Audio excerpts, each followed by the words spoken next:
Narayanganj city corporation নির্বাচনে শেষ হলো প্রচারণা। ভোট হবে কাল। বর্তমান কমিশনের অধীনে এটি শেষ নির্বাচন। সুশীল সমাজ বলছে, প্রথমবারের মতো দলীয় প্রতীকের এই ভোট হতে পারে সুষ্ঠু ও নিরপেক্ষতার অনন্য দৃষ্টান্ত। আর ব্যবসায়ীদের প্রত্যাশা, যিনি নগরপিতার আসনে বসবেন তিনি নিরপেক্ষ দৃষ্টিভঙ্গি নিয়ে কাজ করবেন নগরীর উন্নয়নে। নারায়ণগঞ্জ থেকে মুরসালিন জুনায়েদের রিপোর্ট। অপেক্ষা এখন ঘন্টার হিসাবে। রাত পোহালেই শুরু নারায়ণগঞ্জ সিটি কর্পোরেশনের নির্বাচন। তফসিল ঘোষণার পর থেকেই প্রচারণার শেষ দিন পর্যন্ত প্রায় 1 মাস ব্যস্ত সময় কাটিয়েছেন মেয়র আর কাউন্সিলর প্রার্থীরা। গেছেন ভোটারদের দ্বারে দ্বারে। তাদের আশা, উৎসব মুখর পরিবেশেই নিজের নাগরিক অধিকার প্রয়োগ করবেন ভোটাররা।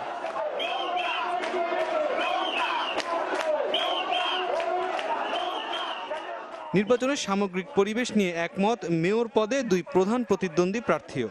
যে পরিবেশটা আছে সেই পরিবেশটা যদি নির্বাচনের দিন পর্যন্ত বজায় থাকে এবং তাহলে আমি মনে করি এটা মন্দের ভালো। এখন পর্যন্ত কোনো একটা জায়গা থেকে তো এরকম কোনো কমপ্লেন আমি আর কাছে আসে নাই যে পরিবেশটা স্বাভাবিক না, অথবা তাদের কেউ দূর করছে অথবা কিছু করছে। সুতরাং আমি যেখানে যাচ্ছি আমি উৎসবের আমেজ দেখেছি। আর স্থানীয় ব্যবসায়ী ও সুশীল সমাজের প্রতিনিধিরা বলছেন, সবার অংশগ্রহণ নিশ্চিত করতে পারলে অবাধ ভোট উৎসবের নজির হবে নারায়ণগঞ্জের নির্বাচন। মানুষ যাতে ভোট কেন্দ্রে যেতে পারে এবং তারা যাতে তাদের ভোটাধিকারটা প্রয়োগ করতে পারে ভালোভাবে, এটি প্রত্যাশা। এটা সরকারের এবং নির্বাচন কমিশনের একটা সুযোগ। এই নির্বাচন থেকে তারা এমন একটা মেসেজ জাতিকে দেয়, নারায়ণগঞ্জের নির্বাচনটা free, fair, impartial and acceptable নির্বাচন হোক। তাদের মতে নগরীতে তীব্র যানজট, মাদক আর শীতলক্ষ্যা নদীর দূষণ নিয়ন্ত্রণই হবে নতুন মেয়রের জন্য চ্যালেঞ্জ। আর এ চ্যালেঞ্জ মোকাবেলায় দলীয় প্রতীকে নির্বাচিত হলেও মেয়রকে হতে হবে নিরপেক্ষ।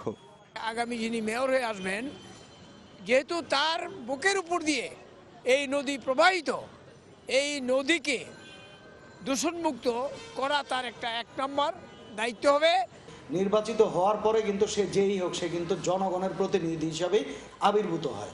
ফলে সেই জনপ্রতিনিধি যাতে নারায়ণগঞ্জের দলমত নির্বিশেষে সকল পক্ষের জনপ্রতিনিধিদের নিয়ে একটা সমন্বয় করার মধ্য দিয়ে যাতে নারায়ণগঞ্জের ডেভেলপমেন্টের প্রশ্নে ঐক্যবদ্ধ হয়, এটাই আমরা প্রত্যাশা করি। শেষ পর্যন্ত কার ভাগ্যে ছিড়বে শিকে, টান উত্তেজনা নিয়ে সেই অপেক্ষায় নারায়ণগঞ্জবাসী। মুরসালিন জুনায়েদ, চ্যানেল 24, নারায়ণগঞ্জ।